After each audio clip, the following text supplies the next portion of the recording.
امروز هم تلاش خواهیم کرد که یکی از درسهای مهم عاشورا را که امروز هم مورد نیاز ما و شما هست بیان بکنیم. اون درس توجه به نعمت نبوت و امامت، جایگاه نبوت و امامت در قیام عاشورا و در اندیشه اسلامی است. در جلسه قبل یا جلسه قبلی عرض کردم که مخالفین اسلام و در رأس اونها اموی ها از همون آغاز هیچ اعتقادی نه به نبوت و نه به امامت نداشتن، اعتقاد به اسلام نداشتن. به همین دلیل تمام سعی و تلاششان این بود که درخت مثمر ثمر اسلام و این نهال در جزیره العرب جان نگیرد، زنده نشود. خیلی تلاش کرد. بعد از آنه که پیامبر گرامی اسلام توانیست در مدینه النبی بزرگترین تمدن تاریخ بشریت و بزرگترین دین الهی را در اینجا مستحکم بسازد، هدف اساسی بنی امیه این بود که نبوت و امامت و اهل بیت را در جامعه اسلامی جایگاه و منزلتش را تضعیف بکند. تا زمانی که پیامبر گرامی اسلام زنده بود این خط نفاق توفیقی نداشت، اما بعد از پیامبر گرامی اسلام تلاش کرد که از طریق جنگ داخلی اسلام و امت اسلامی را از بین ببرد. اما درایت و مدیریت حضرت علی علیه السلام، صبر استراتژیک علی علیه السلام این توطئه ها را خنثی ساخت.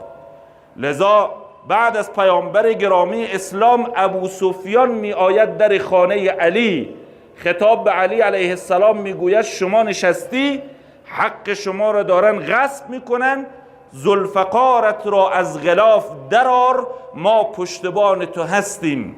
اما علی علیه السلام ابو سفیان و اموی ها را خوب میشناسد که اینها در کمینن تا جنگ داخلی در درون امت اسلام شکل بگیرد و اسلام را بتواند از این طریق از پا در بیاورد. لذا صبر استراتژیک علی علیه السلام همچون شمشیر او و ذوالفقار او به داد اسلام رسید. اگر در دوران حیات پیامبر گرامی اسلام این دلاوری و شجاعت و شمشیر علی علیه السلام بود که اسلام را از مرگ نجات داد، بعد از پیامبر گرامی اسلام این صبوری، درایت، تحمل و صبر استراتژیک و آینده نگری علی علیه السلام بود که اسلام را از نابودی نجات داد. لذا شمشیر زدن برای علی خیلی راحت تر بود از صبر کردن بر مصائبی که بر علی علیه السلام وارد شد. لذا علی علیه السلام خودش اون شرایط سخت را این گونه ترسیم می کند: صبرت و فی العین قضا و فی الحلق شجا. چنان وضعیت بر علی سخت بود که صبر کردم در حالی که خار در چشم و استخوان در گلو. آدمی که خار در چشمش برود خیلی سخته، نمیتواند چشمش را باز کند و ببیند و نمیتواند چشمش را فرو ببندد، خیلی سخته. کسی که استخوان در گلویش گیر میکند نمیتواند استخوان را بیرون بیاورد و نمیتواند او را ببلعد.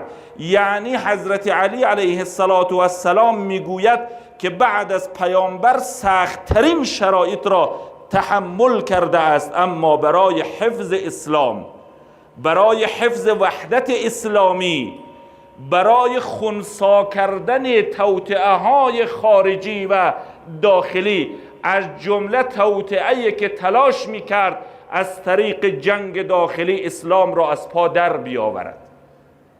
اینقدر زحمت کشیدن علی علیه السلام برای دین و حفظ دین. صلح امام حسن علیه السلام نیز کاملا یک صلح حساب شده، مدبرانه و کاملا آینده نگرانه بود. این گونه نبود که خدای نخواسته امام حسن علیه السلام شجاعت کمتری داشته باشد از امام حسین یا توان کمتری داشته باشد. نه، او هم فرزند علی همچون پدرش در شجاعت، در شهامت و جوانمردی یگانه روزگار بود. اما گاه پذیرش یک صلح از سر ناچاری، از سر آینده نگری به مراتب سخت‌تر و دشوارتر است از شمشیر گرفتن و به میدان رزم وارد شدن. لذا امام حسن علیه السلام هم شرایط را تحمل کرد تا این نهال نوپای اسلام که در حال گسترش در سراسر جهان بود، این دین حفظ شود. برای ائمه ما دین مهم بود، شریعت مهم بود، توحید و نظام توحیدی مهم بود. منافع شخصی اونجا هیچ گونه جایگاهی نداشت. اما بنی امیه خوب فهمیده بود که کجا را هدف قرار بدهد. لذا با تهدید، با تطمیع، با تبلیغات سوء جامعه اسلامی را به حد رسانده بود، به جای رسانده بود که امت اسلامی آن روز به خصوص شامات، به خصوص سوریه و لبنان و مصر و بخش زیادی از بلاد اسلامی آن روز، اینها فکر میکردند که علی علیه السلام یک انسان نعوذ بالله ناباب و یک دزد و راهزن خیلی عبرت است برای ما و شما که وقتی در شام شنیدن علی در محراب عبادت به شهادت رسیده، از یکدیگر میپرسیدن مگر علی اهل نماز بود؟ جامعه اسلامی را بنی امیه به چنین جایگاهی رسانده بودند. بر تمام منابر واجب بود که باید علی علیه السلام را لعن کنند، اونم نه یک سال بلکه سالها. دوستان علی علیه السلام را هر کسی که اسم خود را علی می گذاشت یکایک از دم شمشیر رد می کرد. این که امام حسین علیه السلام را می بینید که نام تمامی فرزندان خود را علی گذاشته، این در واقع مبارزه با قانون حاکمان جایر آن زمان بود، چون کسی حق نداشت اسم فرزند خود را علی بگذارد.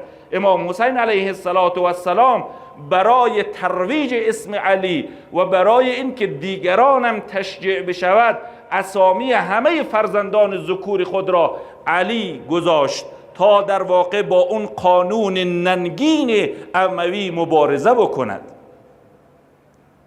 لذاست که شما میبینید هدف اصلی بنی امیه از بین بردن جایگاه پیامبر و جایگاه اهل بیت پیامبر به عنوان مرجع دینی مردم و به عنوان مرجع سیاسی مردم بود. اینها قدرت سیاسی را تصاحب کرده بودند، تمامی ثروت و امکانات جامعه اسلامی را به دست آورده بودند، اما به این قناعت نداشتند، میخواستند مرجعیت دینی امت اسلام را هم بنی امیه داشته باشد و اهل بیت رسول الله که هم باید مرجع سیاسی مردم باشد هم مرجع دینی مردم باشد، کاملا به حاشیه رانده شده بود. بسیار یک وضعیت اسفناک بود. بسیار تلاش کردند که جایگاه ائمه را در جامعه تنزل بدهد. کار به جای رسیده. شما نگاه کنید که حضرت زهرا سلام الله علیها خطاب به علی علیه السلام میگوید علی جان، شنیدم در کوچه کسی سلام تو را علیک نمی کند. علی علیه السلام میگوید کاش چنین باشد، حتی جواب سلام علی را هم نمی دهد. این وضعیت بر سر اهل بیت آمد. اصلا شما تصور کنید که چه وضعیتی است که امت اسلامی به نام اسلام برای دفاع از اسلام می آید، نوه رسول الله را، اعضای خانواده رسول الله را یک جا به فجیع ترین وضع به شهادت می رساند و بعد اهل و عیال رسول الله را به اسارت می برد. اینه. به همین دلیل است که ما باید تلاش کنیم از عاشورا، از صفحه نورانی عاشورا درس بگیریم و از اون صفحه تاریک عبرت بگیریم. نکند که ما و شما هم خدای نخواسته مانند یزید و یزیدیان، مانند اموی ها نسبت به نعمت نبوت، نسبت به امامت، نسبت به اهل بیت بی تفاوت باشیم. نکند خدای نخواسته نبوت و امامت و اهل بیت در نزد ما همون جایگاه شایسته ای را که دارد نداشته باشد. شما جایگاه نبوت و امامت را در قرآن کریم ببینید عزیزان، در اندیشه اسلامی چه جایگاهی داره. خداوند متعال در جلسات قبلم عرض کردیم که اونقدر نعمت به ما و شما داده که خارج از تصور ما و شماست. قرآن هم میفرماید و این تعد نعمت الله لا تحصوها ان الله لغفور رحیم. هرچه کوشش کنید نمیتوانید نعمت خدا را بشمارید، نعمتهای خدا را. قرآن میفرماید و خلق لکم ما فی السماوات و ما فی الارض. هر آنچه که در آسمان ها و زمین هست خدا برای شما خلق کرده. و سخر لکم ما فی السماوات و ما فی الارض. خدا هرچه را که در آسمان و زمین است برای شما مسخر قرار داده، اما در برابر هیچ کدام از این نعمت ها خدا صریح بر انسان ها منت نگذاشته. نگفته که من بر شما منت گذاشتم، باران دادم، هوا دادم، آسمان را برای شما خلق کردم، زمین را برای شما خلق کردم، به شما سلامتی دادم، چشم دادم، عقل دادم، مغز دادم. بر هیچ کدام از این نعمت ها که هر کدام اینها به دنیا میارزد خدا بر ما منت نگذاشته. کجا منت گذاشته؟ فقط 2-3 مورد. مورد اول نعمت نبوت.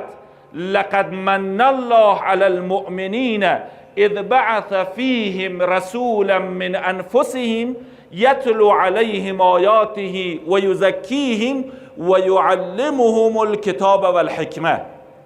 خدا بر شما انسانها منت گذاشت که از درون خود شما، از جنس خود شما، کسی که درد شما را میفهمد، کسی که زجر شما را میفهمد، پیامبران الهی را مبعوث کردیم تا این که شما را تربیت کند، شما را تعلیم کند، از ضلالت و گمراهی نجات بدهند. نعمت نبوت. شما اگر تاریخ بشر را مطالعه کنید از آغاز تا پایان، اگر نبودند انبیای الهی، اگر نبودند تعالیم رسولان الهی، از مدنیت و از انسانیت در جامعه انسانی خبری نبود.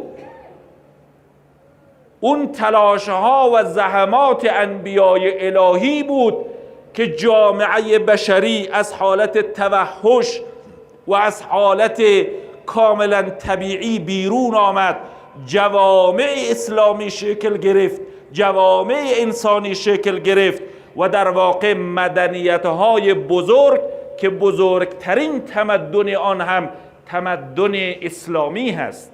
این نعمت نبوت. اما در ادامه نعمت نبوت که خداوند به صراحت و با تأکید بر انسانها منت میگذارد، نعمت ولایت و امامت است. وقتی مسئله امامت و ولایت میرسد، قرآن خطاب به پیامبر میفرماید یا ایها الرسول بلغ ما انزل الیک من ربک و این لم تفعل فما بلغت رسالته. ای پیامبر، امر ولایت و امامت را ابلاغ کن، که اگر امامت و ولایت را ابلاغ نکنی انگار که زحمات خودت و زحمات همه انبیای الهی برباد رفته است. اون چیزی که موجب می شود زحمات انبیای الهی، از جمله زحمات پیامبر گرامی اسلام باقی بماند، دین اسلام باقی بماند، اون امامت و ولایت است. اگر امامت و ولایت نباشد، نبوت و زحمات انبیا هم ناتمام خواهد ماند. به همین دلیل است که بعد از آن که امام مردم را تعیین می کند و علی علیه السلام را به عنوان امام و ولی بعد از خودش نصب می کند، اون وقت است که این آیه شریفه نازل می شود: الیوم اکملت لکم دینکم و اتممت علیکم نعمتی و رضیت لکم الاسلام دینا. حالا که مسئله امامت و مسئله ولایت مشخص شد، الان اکملت لکم دینکم، دین شما کامل شد. یعنی این که جایگاه امامت و ولایت به حد رفیعه که اگر امامت و ولایت نباشد دین ما هم کامل نیست، توحید ما هم کامل نیست، نبوت ما هم کامل نیست. میگه الیوم اکملت لکم دینکم و اتممت علیکم نعمتی. در اثر نعمت امامت و ولایت است که اون نعمت نبوت تمام می شود. و رضیت لکم الاسلام دینا. ببینید ادبیات قرآن چیه؟ میگه اون دینی که خدا برای شما میپسندد، دینی که خدا از شما میخواهد، دین توأم با امامت و ولایت. یعنی دینی که توأم با امامت و ولایت نباشد مورد رضای خداوند متعال و مرضی آن حضرت نیست. اینه. در همین راستا شما حدیث سلسلة الذهب امام رضا علیه السلام را ببینید که امامت و ولایت نه تنها متمم نعمت نبوته، بلکه متمم و مکمل نعمت توحید هم هست.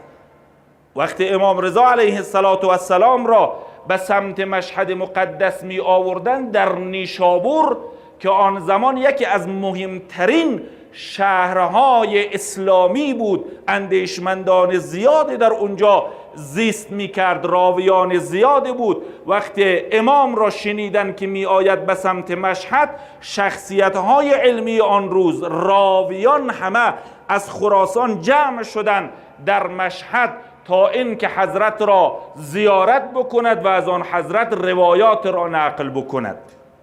تاریخ می نویسد در حالی که انبوهی از راویان قلم به دست آماده درج روایت بودن، حضرت رضا علیه السلام خطاب به راویان فرمود که کلمت لا اله الا الله حصنی، من دخل حصنی امن من عذابی.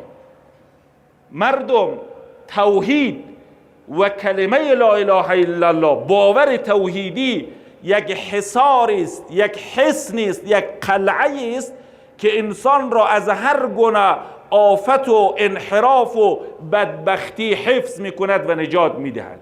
اگر می خواهید در پناه باشید، در امان باشید، باید داخل قلعه توحید باشید.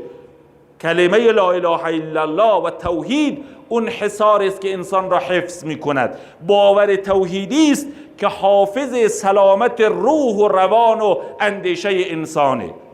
راویان فکر کردن که همین مقدار تمام شد.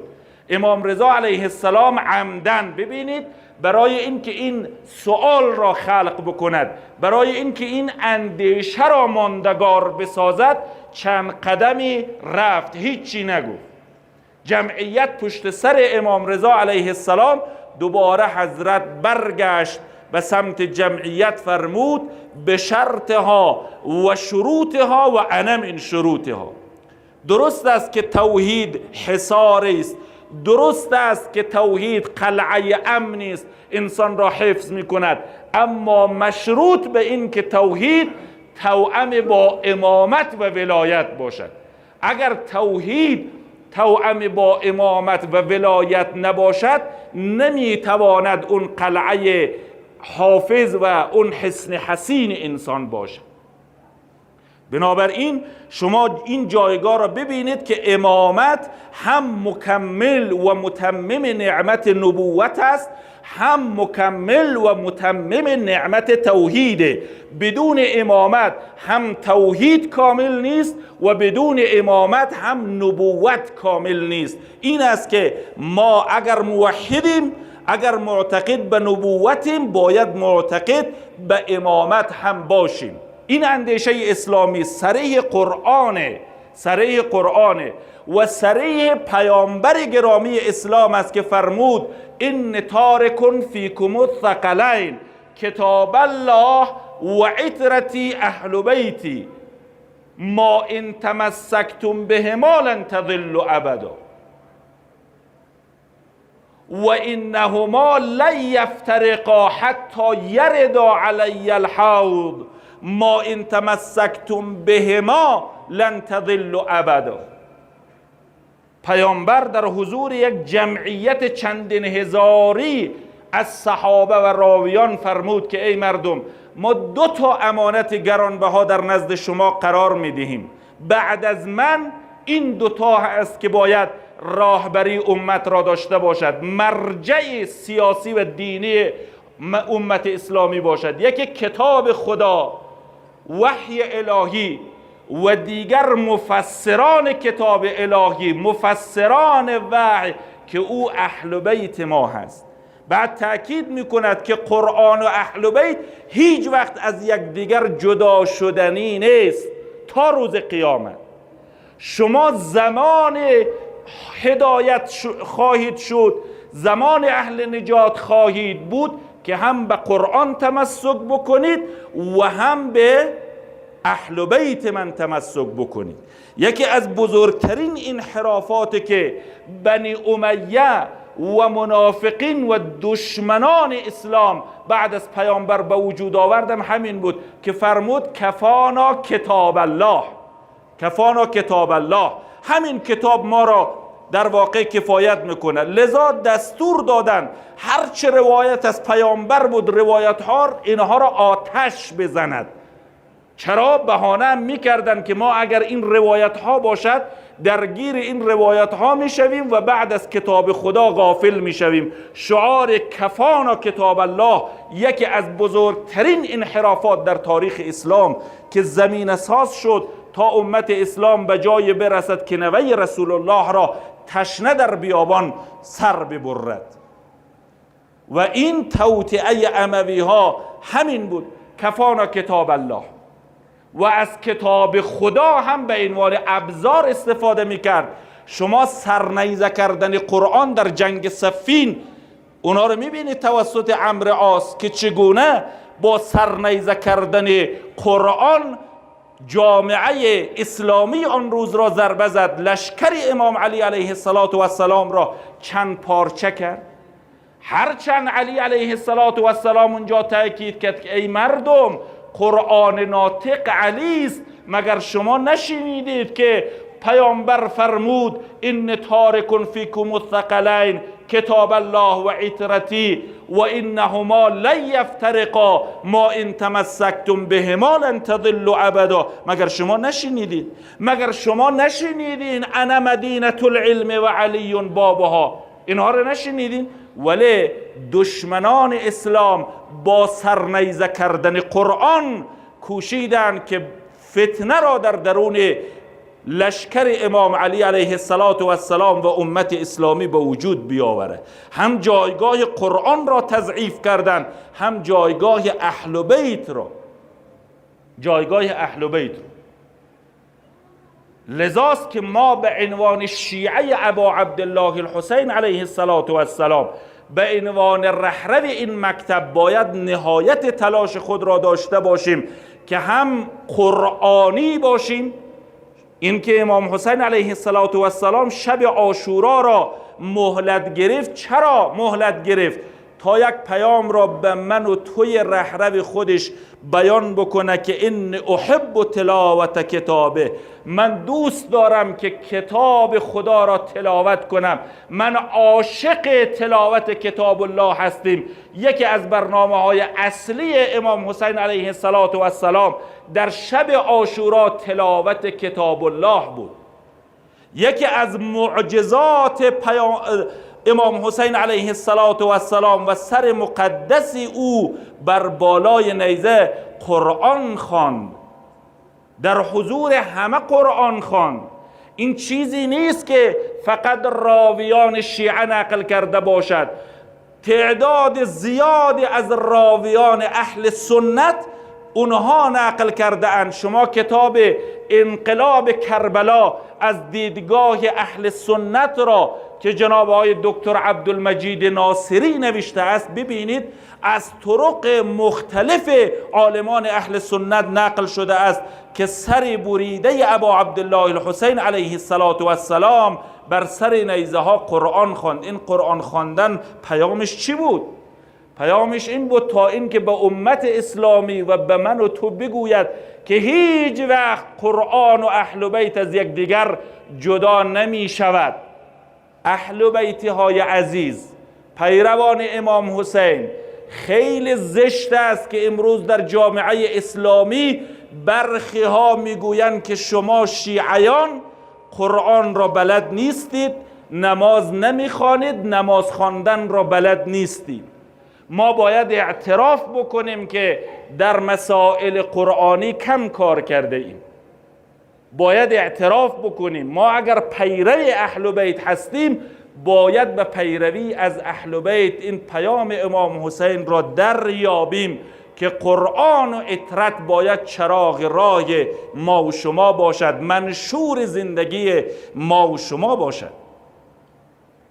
لذا بحث قرآن و اطرت اینها را باید داشته باشیم. امروز هم عزیزان، امروز هم خوشبختانه همون گونه که قرآن نقطه عطف و نقطه اشتراک همه مذاهب اسلامی هست، الحمدلله در اثر فعالیت‌های شما اهل بیتی ها در خیلی از کشورها از جمله در افغانستان امروز اهل بیت محور وحدت تمام مذاهب اسلامی است و این یک دستاورد بسیار استراتژیک و راهبردی است که ما و شما داشته باشیم.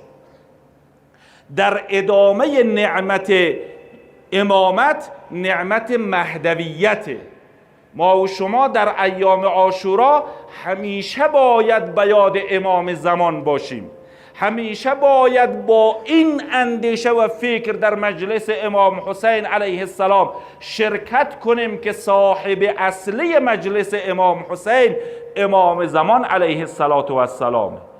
یکی از برنامه‌های اصلی ما و شما در مراسم عاشورا باید تجدید عهد و پیمان با امام زمان ما باشه.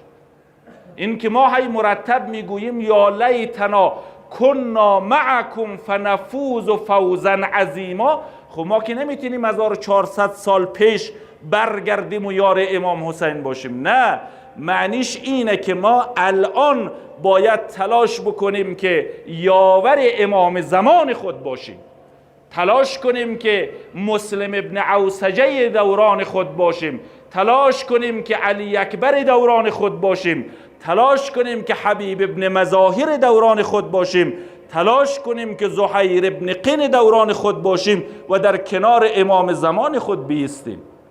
همون گونه که امام حسین صدایش از کربلا بلند است که هل من ناصر ینصرونی، بدون هیچ تردید صدای هل من ناصر ینصرونی امام زمان علیه السلام هم بلنده. نعمت مهدویت از نعمتهایی است که قرآن در چندین آیه بیشتر از نعمت نبوت، بیشتر از نعمت امامت بر آن تأکید دارد. اون قدر تأکیدی که قرآن روی نعمت مهدویت دارد روی نعمت نبوت و نعمت امامت نداره. قرآن چی میفرماید؟ و نرید ان نمن علی الذین استضعفوا فی الارض و نجعلهم ائمه و نجعلهم الوارثین. اونهایی که با ادبیات عرب آشنایی دارن، علمایی که در محفل اگر حضور داشته باشن میفهمن که چقدر تأکید است و نرید ان نمن علی الذین استضعفوا فی الارض و نجعلهم ائمه و نجعلهم الوارثین. بسیار با تأکید بر بشریت منت میگذارد. چرا؟ چون نعمت مهدویت است که تمام کننده و به ثمر رساننده تمامی زحمات انبیا و ائمه از جمله زحمات سید الشهدا و شهدای کربلا هست. با ظهور حضرت است که نهضت عاشورا به صورت کامل به ثمر می نشیند، به بار می نشیند و زحمات انبیا به بار می نشیند و شجره طیبه دین اسلام به اوج کمال خودش می رسد. لذا ما در عاشورا باید روی مهدویت زوم کنیم. برخی ها فکر میکنن مهدویت یک امر منحصر به شیعه است. مهدویت از مسلمات تمام ادیان الهی است. همه ادیان الهی، چی یهودیت چی مسیحیت و در اسلام تمامی مذاهب اسلامی در خصوص مهدویت اتفاق نظر دارند. اما در مصداق اینجا اختلاف است. مسیحی ها میگوید اون مهدی که آخر الزمان ظهور میکند و جهان را پر از عدل و داد میکند و حضرت مسیح علیه السلام. یهودیت هم میگوید اون منجی آخر الزمان حضرت مسیحه، اما یهودی ها معتقده که هنوز حضرت مسیح به دنیا نیامده، هنوز اصلا پیامبر به نام حضرت مسیح متولد نشده. دین اسلام هم میگوید که در آخر الزمان حضرت مسیح دوباره بر میگردد، اما اسلام میگوید اون کسی که منجی و راهبر امت است او حضرت مهدی عجل الله تعالی فرجه الشریفه. بعد در جامعه اسلامی تمامی مذاهب اسلامی اتفاق نظر دارند که در آخر الزمان فرزند از فرزندان حضرت فاطمه و امام علی علیه السلام به نام مقدس محمد صلی الله علیه و آله و سلم که هم نام رسول الله است و لقب آن حضرت مهدی موعود هست، او در آخر الزمان متولد می شود و در آخر الزمان ظهور می کند و جهان را از ظلمات نجات داده پر از عدل و داد می کند. تا اینجا تمام مذاهب اسلامی اتفاق نظر دارد. روایات مربوط به حضرت مهدی از متواترات است، از مسلمات است که شیعه و سنی قبول داره. اما اختلاف اهل تشیع و تسنن فقط در اینه که اهل تشیع میگوید در سال 255 هجری قمری در صبح دم نیمه شعبان حضرت مهدی عجل الله تعالی فرجه الشریف متولد شد. تا 70 سال در بین امت بود، اما در غیبت صغرا که با یک عده خاص ارتباط داشت. بعد از 70 سال در سال 329 هجری قمری حضرت رفت در غیبت کبرا و مراجع تقلید و مجتهدین را به عنوان وکلای خود در بین مردم معرفی کرد. لذا مهدویت در اندیشه اسلامی یک باور کاملا زنده است، یک باور کاملا مؤثر و پوینده است، برخلاف مهدویت در سایر مذاهب که منتظر میمانند حالا به عقیده اونها زمین میتواند خالی از حجت باشد، اما به باور شیعه هیچ وقت زمین نمیتواند خالی از حجت خدا باشد. بقیت الله خیر لکم ان کنتم تعلمون و آیات متعدد دیگه‌ای که در این زمینه هست. لذا ما باید این باور پویا، این باور درخشان به مهدویت را به عنوان یک برنامه اصلی در زندگی خود داشته باشیم. چقدر بی‌وفایی است، چقدر نامرادی است، چقدر بی انصافی است که امام زمان ما به عنوان بقیت الله، به عنوان واسطه فیض الهی در درون ما، در جمع ما حاضر است، اما ما هیچ توجهی به حضور حضرت، هیچ توجهی به وجود حضرت نداریم و شاید در نیمه شعبان یک توفیق داشته باشیم که یاد از امام زمان بکنیم یا نکنیم. نه، ما باید هر صبح و شام به حضرت سلام بدهیم، با حضرت تجدید عهد بکنیم. دعای سلامتی امام زمان علیه السلام باید برنامه همیشگی ما باشد، دعای فرج باید برنامه همیشگی ما باشد و به خصوص در ایام عاشورا ما همچون یاران امام حسین که دور و بر امام پروانوار میچرخیدن و میرزمیدن، ما باید خود را دور و بر امام زمان علیه السلام حس بکنیم. اینه. بنابراین ما باید شکرگزار این نعمتها باشیم که هم نبوت را داریم، هم شکرگزار نعمت امامت و ولایت باشیم، هم شکرگزار نعمت مهدویت باشیم و همینطور هم باید شکرگزار نعمت عظیم مرجعیت باشیم که مرجعیت در طول تاریخ شیعه همیشه سپر تشیع و سپر مکتب اهل بیت بود و شما در این اواخر دیدید که داعش پیش آمد تا آستانه تسخیر عتبات و عالیات و مملکت شیعی عراق پیش آمد، اما این فتوای مرجعیت و استادگی مرجعیت بود که بساط داعش را در هم پیچید. قدرت مرجعیت و عظمت مرجعیت اینه. لذا خیلی حیف است که بعضی وقتها آدم بعضی خانه ها میبینه توضیح المسائل مراجع نیست. برخی از خانواده ها اصلا تقلید از مجتهد نداره. به باور شیعه انسان یا باید خودش مجتهد باشد یا باید در تمامی احکام احتیاط بکند که هر دو غیر ممکنه، یا اینکه باید مقلد یک مجتهد متخصص باشد. اینه که ما و شما باید تعیین تکلیف بکنیم. مجتهد ما کیه؟ شما اگر مجتهد نداشته باشید، احکام را انجام بدهید، خلاف اسلام باشد، هرگز خدا از شما نمیپذیرد. اما اگر شما مقلد مجتهد باشید، در جای خطا بکنید، ولو فتوای مجتهد در اثر کوششی که کرده بر خطا باشد، این از طرف خداوند متعال برای شما معجزه است. لذاست که ما یکی از برکات ایام عاشورا باید همین باشد که ما متوجه شویم که مراجع تقلید در واقع نواب عام امام زمان علیه السلام هست. ما باید به اینا اعتنا کنیم. به خصوص عزیزان، مردم ما، جامعه شیعی افغانستان باید بر خود ببالد که امروز بدون هیچ تردید مجتهده که در بین همه مراجع اعلم مجتهدینه آیت الله العظمای فیاضه، در این هیچ شک نیست.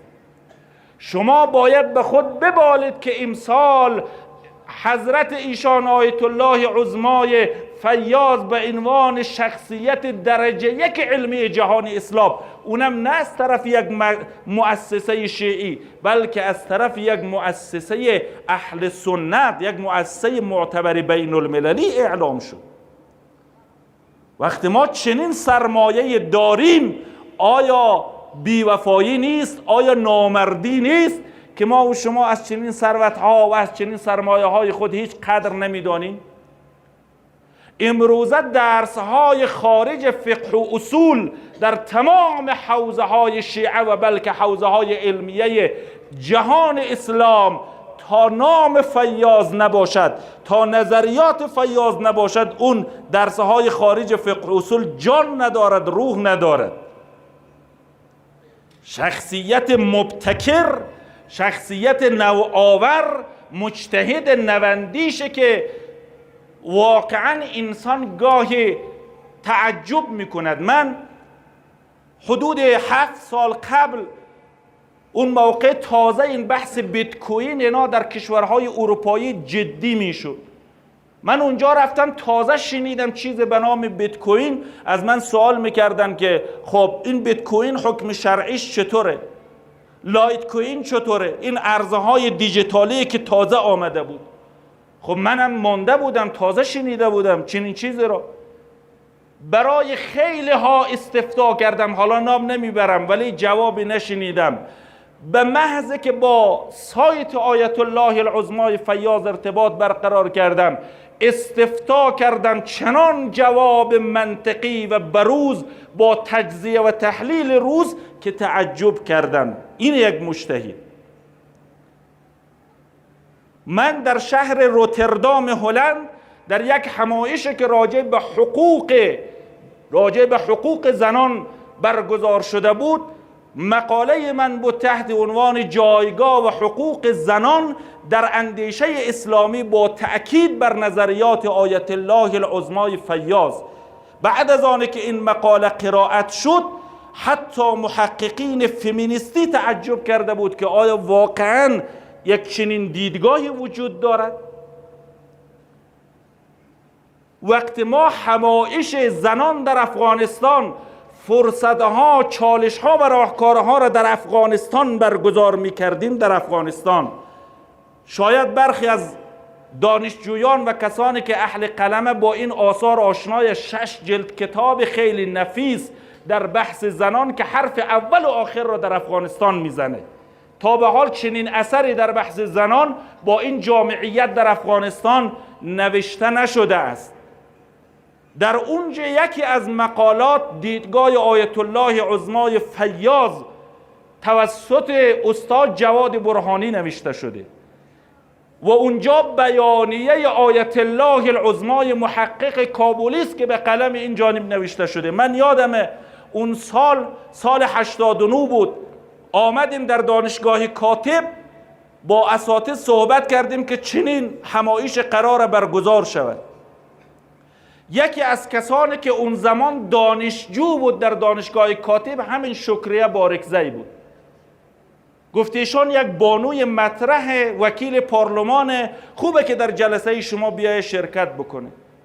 با ایشان صحبت کردیم، با بی‌اعتنایی تمام رد کرد. گفت مگر آخوندم در بحث حقوق زنان حرفی برای گفتن داره که ما بیاییم در همایش شما شرکت بکنیم؟ با یک غرور و تبختر خاصه. بعد این مجموعه مقالات را که ما به ایشان دادیم، رفت فردا زنگ زد که شما کجا تشریف دارید؟ گفتیم ما در دبیرخانه همایش هستیم. خیلی با عجله خود را رسان. گفت من حتما در این همایش شرکت میکنم.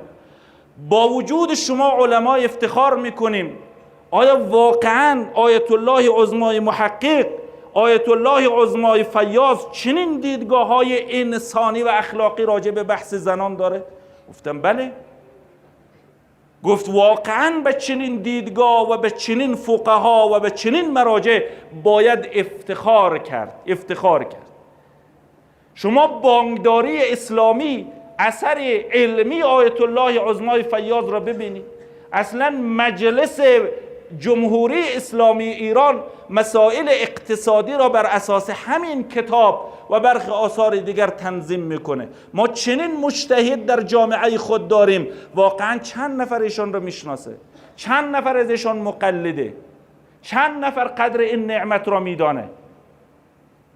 اینه که ما باید تلاش کنیم در ایام عاشورا توحید را، 2-3 جلسه راجع به توحید و خداشناسی با شما صحبت کردم، نبوت را، امامت را و در ادامه آنها مهدویت را که فوق العاده مهمه و بعد در ادامه مهدویت باید مرجعیت را خیلی جدی بگیریم.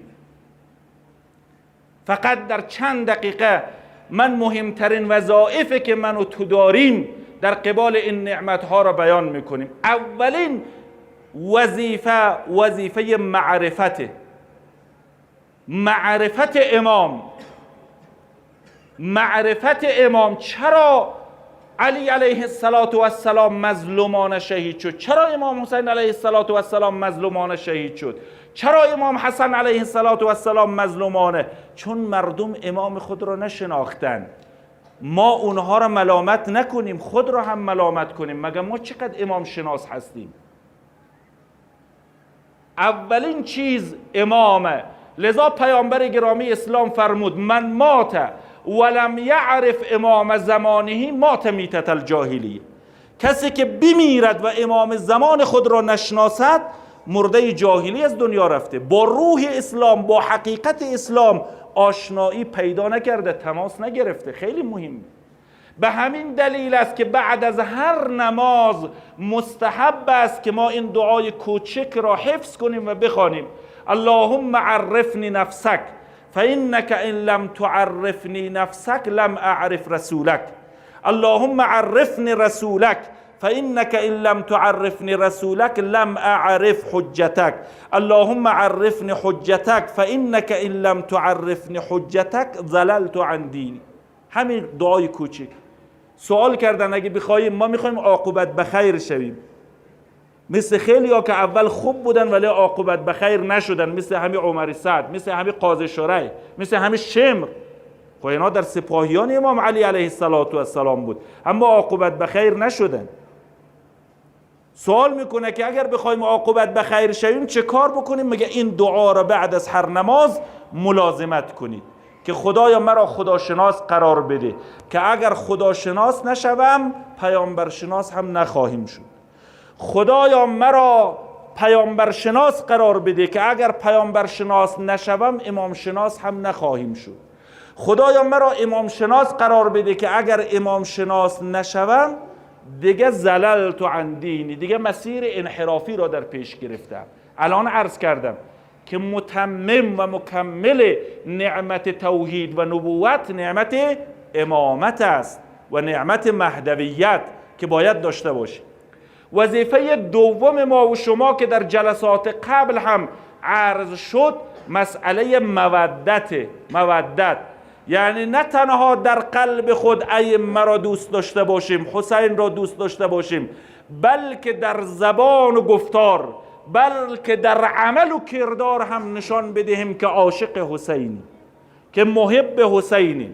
حالا به هر نحوی از آنها، سینه زنی بلدی سینه بزن، نوحه خوانی بلدی نوحه سرایی کن، سخنرانی بلدی سخنرانی کن، مقاله بلدی مقاله بخوان. نه هیچ کدام اینها را بلد نیستی در آشپزخانه زحمت بکش، پرچم حسینی را برافراشته نگه دار. هر کدام اینها به نحو ابراز مودت. ما به هر نحوی که میتوانیم باید پرشور و با شعور در مراسم ابا عبدالله الحسین علیه السلام ابراز مودت و محبت بکنیم. وظیفه سوم ما و شما که از همه شاید مهمتره بحث اطاعت، این که ما زندگی اهل بیتی داشته باشیم، زندگی حسینی داشته باشیم. قرآن میفرماید اطیعوا الله و اطیعوا الرسول و اولو الامر منکم. خدا را اطاعت کنید، رسول را اطاعت کنید و مطلقا همون گونه که خدا را مطلقا اطاعت میکنید، همون گونه که مطلقا رسول را اطاعت میکنید، اولو الامر خود را اطاعت کنید. چون اطاعت مطلقه، اطاعت مطلق از غیر معصوم غیر عقلانی هست.